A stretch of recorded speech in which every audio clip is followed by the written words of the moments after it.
ہم اپنی اصلاح کی فکر نہیں کرتے, اپنے آپ کو سدھارنے کی فکر نہیں کرتے. قرآن کہتا ہے کون کیا کہتا ہے, تمہیں اس کی ضرورت نہیں ہے, تمہیں کیا کرنا چاہیے, تم اپنے آپ کی فکر کرو, اپنے آپ میں اصلاح کا کام پیدا کرو, اپنی ذات سے اصلاح کا کام شروع کرو, اپنی ذات سے اصلاح کا آغاز کرو. ہوتا یہ ہے جب ہم اصلاح کا جھنڈا لے کر کھڑے ہوتے ہیں تو ہماری نظر دوسرے پر رہتی ہے کہ دوسرے کی بہو بیٹیاں خراب ہے, دوسرے گاؤں والے سماج ہے خراب ہے, دوسرے لوگ خراب ہے, ہم تو صحیح ہیں, ہم تو اچھے ہیں, اس لیے اصلاح کا کام صحیح نہیں ہوتا.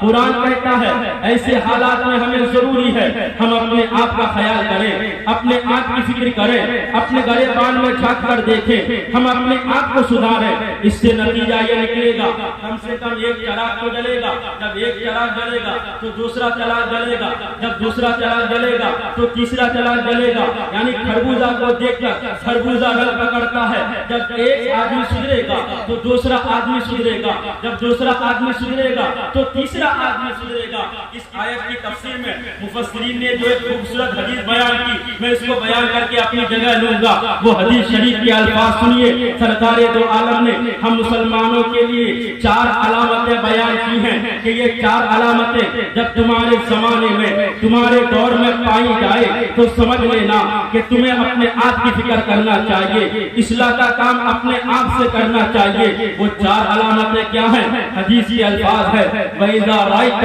شُحًّا مُطَاعًا, جب تم میں سے دیکھو کہ ہر کوئی لالچی بن گیا ہو, وَهَوًا مُتَّبَعًا, اور جب تم میں سے کوئی دیکھو کہ ہر آدمی نفسانی خواہشات کا پجاری بن گیا ہو, وہ دنیا مؤثرا, اور جب تم دیکھو کہ لوگ دنیا کو آخرت پر ترجیح دے رہے ہو, وہ ایجابا کل ذی رائے برائے, اور جب تم لوگوں کو دیکھو ہر کوئی اس گھمنڈ میں مبتلا ہو مجھ سے اچھا کوئی نہیں, مجھ سے بہتر کوئی نہیں, میری رائے تو سب سے اچھی ہے, میرا مشورہ تو سب سے اچھا ہے, میری بات تو سب سے اچھی ہے. جب یہ 4 علامتیں پائی جائے فعلیک بخاصۃ نفسک ودع عنک امر العامہ, تو ایسے حالات میں ضروری ہے تبلیغ کا کام تم اپنے آپ سے کرو, اصلاح کا کام تم اپنی ذات سے کرو, لوگوں کے معاملات کو چھوڑ دو. کون کیا کرتا ہے تمہیں ان کی فکر کرنے کی ضرورت نہیں ہے, تمہیں کیا کرنا چاہیے, اصلاح کا کام تم خود کرو. ان 4 علامتوں کو جو میں نے آپ کے سامنے بیان کیا کہ جب لوگ لالچی ہو جائے, جب لوگ نفسانی خواہشات کے پجاری بن جائیں, جب لوگ دنیاوی زندگی کو آخرت پر ترجیح دے رہے ہوں, یا جب لوگ اس گھمنڈ میں مبتلا ہو کہ مجھ سے اچھا کوئی نہیں, کیا یہ 4 علامتیں حضور نبی کریم نے ہمارے دور کا نقشہ دیکھ کر کے نہیں کھینچا تھا؟ یہ 4 علامتیں آج ہمارے زمانے میں پائی جاتی ہے. ہر کوئی لالچی بن گیا ہے, ہر کوئی نفسانی خواہشات کا پجاری بن گیا ہے, ہر کوئی دنیاوی زندگی کو آخرت پر ترجیح دے رہا ہے, ہر کوئی گھمنڈی بن گیا ہے, متکبر بن گیا ہے, اپنے آپ کو سوچتا ہے مجھ سے بہتر کوئی نہیں ہے, مجھ سے اچھا کوئی نہیں ہے. ایسے حالات میں حکم ہوا ہے اے لوگوں علیکم انفسکم, اصلاح کا کام اپنے آپ سے کرو. اس کی ضرورت یہ محسوس ہوگی تم سدھرو گے, تمہارے گھر والے سدھریں گے, تمہارے گھر والے سدھریں گے, ایک گھرانہ سدھرے گا, آگے بڑھتے جاؤ گے, تمہاری تبلیغ کار آمد ہوگی, مؤثر ہوگی, کام آتی جائے گی. اس کا طریقہ یہ ہے کہ اگر ہم جھوٹ بولتے ہیں تو جھوٹ بولنا چھوڑ دے, اگر ہم چوری کرتے ہیں تو چوری کرنا چھوڑ دے, اگر ہم سود کھاتے ہیں تو سود کھانا چھوڑ دے, اگر ہم اللہ اس کے رسول سے غافل ہیں تو اللہ اس کے رسول کو یاد کرنا شروع کر دے, اگر ہم نماز نہیں پڑھتے ہیں تو نماز پڑھنا شروع کر دے, اگر ہم بے ادب ہیں تو با ادب بن جائیں, اگر ہم بے تمیز ہیں تو با تمیز بن جائیں, اگر ہم بد اخلاق ہیں تو اچھے اخلاق والے بن جائیں. نتیجہ یہ نکلے گا آپ سدھریں گے, آپ کا گھر والا سدھرے گا, ایک گھرانہ سدھرے گا, ایک سماج سدھرے گا, ایک گاؤں سدھرے گا, کئی گاؤں سدھرنے لگیں گے, کئی گاؤں سدھرے گا. اس طریقے پر نتیجہ یہ نکلے گا کہ ہمارا سماج مثالی سماج بنے گا, ہمارا معاشرہ اسلامی معاشرہ بنے گا.